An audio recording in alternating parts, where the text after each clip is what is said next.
What's up? Got a quick question for you. I want you to be honest now. All right? I need you to be honest. How you doing? This is what I learned. This question is probably the question that gets the most dishonest answers more than any other question that's ever asked.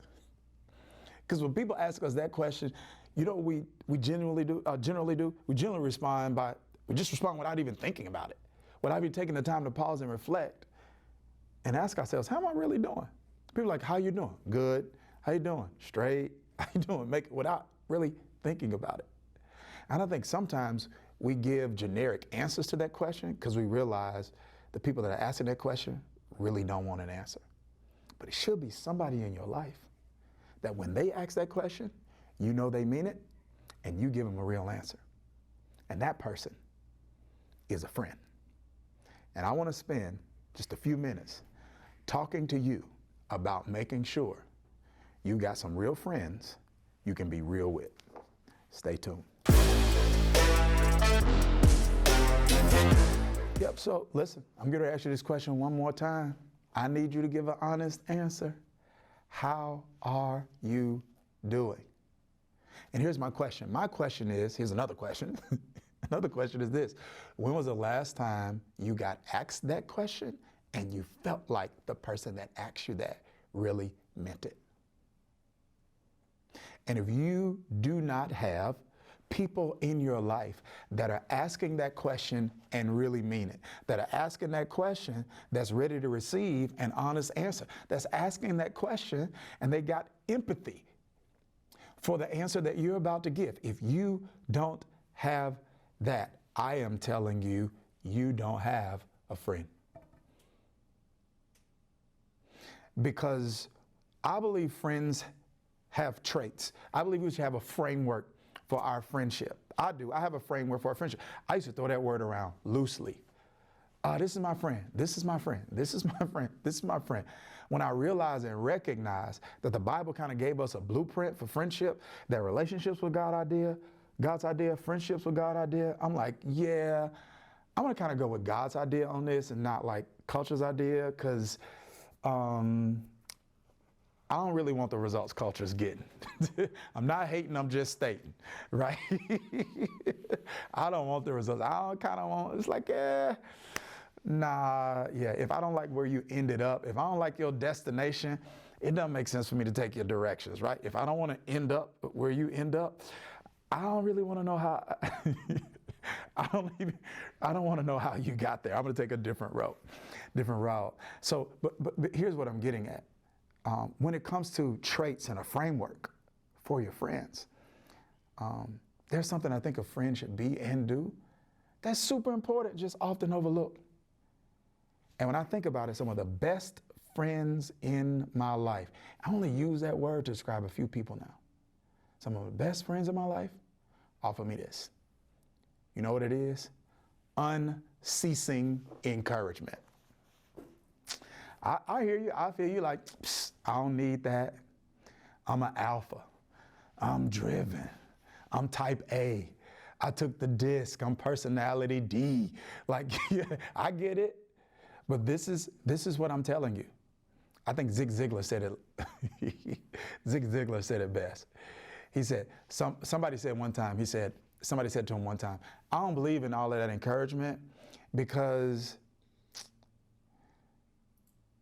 once you give it to people, they lose it, and you gotta do it all over again. You gotta do it over and over again. And so Zig listened to what he said and said, yeah, a bath only lasts for a day, but you still need to keep taking one.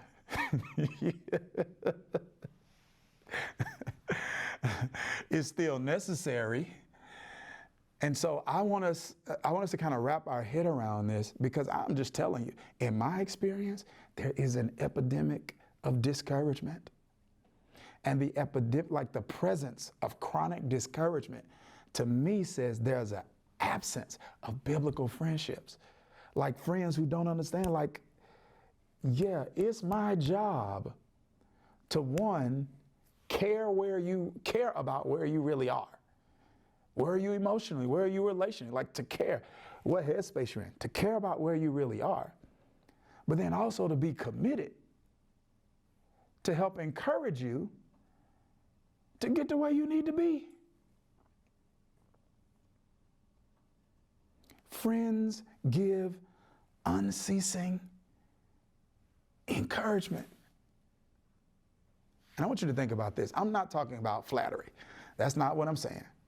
Flattering lips worketh ruin. So I'm not talking about flattery. Flattery isn't love. That's not love. That's pleasing. That's people pleasing. That's not love. So I'm not talking about flattery. But I'm talking about somebody that recognizes the potential in you and wants to see the best for you. And I'm gonna tell you what this takes. And I hope you can handle this. When I saw this in my own life, it revolutionized some things for me, and I'm hoping it's getting ready to revolutionize some things for you. I'm telling you, when I saw this was a game changer. When I saw this gave me a revelation. It caused me a revolution. When I saw this, it changed everything. And I hope you're ready. I'm getting ready to share it to you, share it with you. A person cannot give you unceasing encouragement if they are not emotionally healthy. Because a person that gives you unceasing encouragement has to be a person that really want to see you win.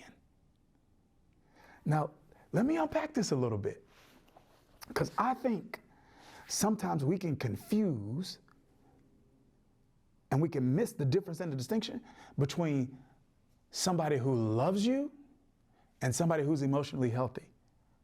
It's two different things. I not so much, but I used to get this question a lot. And it could be romantic relationships, it could be platonic relationships, it could be family relationships. Like I've seen it a lot with parents and kids. I've seen it with even siblings, where a person will be hurt by someone that they believe genuinely love them. And they would ask me sometimes, like, PD, how can this person say they love me? And they did this to me. They don't really love me. Well, in some cases, they're right. That person really didn't love them, or they didn't love them with the right kind of love. They loved them with an inferior love. And I did a completely different video on that where I talked about the levels of love. And so maybe they were loving them with like a eros love or storge love or phileo, but it wasn't agape. So I get that. But on the flip side, I like to argue this too. There are times where people genuinely love people and they hurt them. How? How's that possible? You see, it's possible because just because someone loves you doesn't mean their love is leading them in terms of the way they treat you. They can have love for you and their love not lead them because their emotional issues are leading them, and because they're being driven and led by their emotional issues and not their love, they hurt the ones they love.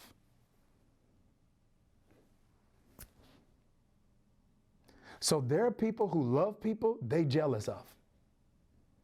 And you're like, how can you be jealous of someone that you love? Because their jealousy has nothing to do with their love. Their jealousy has everything to do with their emotional health. How can someone talk like that to somebody they love? How can somebody talk down to somebody that they love? It's because the way that they're talking to people isn't being controlled or driven by their love for people. The way they're talking to people is being driven and controlled by their own emotional health, their aggressiveness, their hypersensitivity. It's them.